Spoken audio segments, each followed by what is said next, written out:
Il était une fois, dans un village jonché de fleurs sauvages et de rivières chantantes, deux jumeaux, Héloïse et Théo, connus pour être émerveillés par les mystères du monde. Leurs esprits curieux les menaient souvent à des aventures fascinantes où ils découvraient les secrets cachés de la nature et de la technologie. Héloïse, ayant acquis de l'expérience, en ayant déjà occupé un poste de chef de file d'un projet écologique, était passionnée par la défense de la nature contre les effets néfastes de la technologie débridée.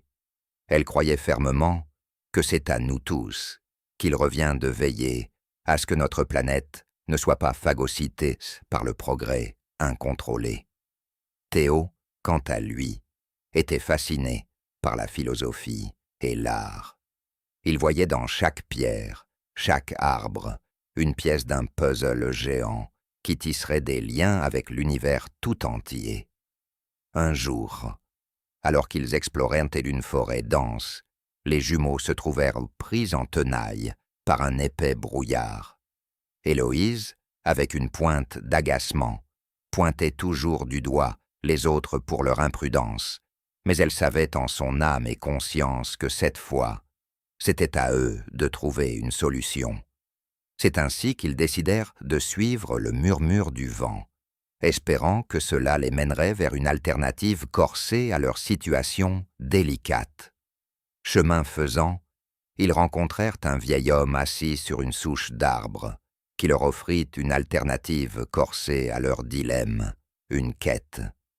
Il leur expliqua que la forêt était sous le joug colonial d'un sort ancien, scellé par un sorcier malchanceux qui, par le passé, avait bafoué les lois de la nature.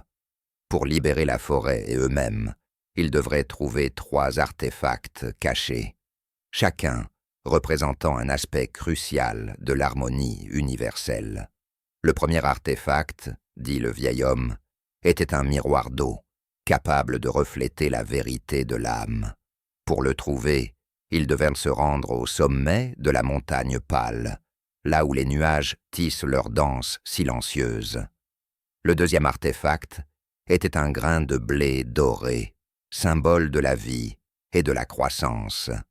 Faire pousser du blé dans un sol hostile serait leur défi. Enfin, le troisième artefact, une plume d'oiseau de feu, était caché dans la vallée du déni, là où les rêves se désagrègent. Les jumeaux, animés par une sidération mêlée d'émerveillement, acceptèrent la quête. Ils partirent donc, l'ornière de la forêt derrière eux, à la recherche des artefacts. À chaque étape, ils rencontrèrent des personnages exotiques et mémorables. Une sorcière qui leur enseigna la valeur de la franchise, un berger défavorisé qui leur montra comment biberonner des agneaux, et un artiste voyageur qui leur fit découvrir les arts oubliés. Chemin faisant, leurs esprits s'ouvrèrent à de nouvelles idées. Ils apprirent que la technologie n'était pas une ennemie, mais un outil qui, utilisé avec sagesse, pouvait coexister avec la nature. Ils comprirent également que les liens tissés entre les êtres vivants étaient plus puissants que toute magie. Finalement, après bien des péripéties, ils rassemblèrent les 3 artefacts et retournèrent auprès du vieil homme. Il les accueillit avec un sourire bienveillant, soulagé de voir que les jumeaux avaient réussi là où tant d'autres avaient échoué.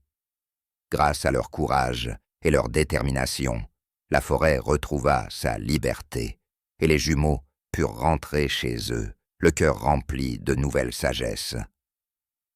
Dans leur village, Héloïse et Théo se dressèrent devant les siens, partageant les leçons apprises au cours de leur quête. Leur histoire, reléguée au même niveau que les contes les plus anciens, devint une source d'inspiration pour tous, prouvant qu'avec un peu d'émerveillement et beaucoup de courage, on pouvait surmonter même les défis les plus ardus.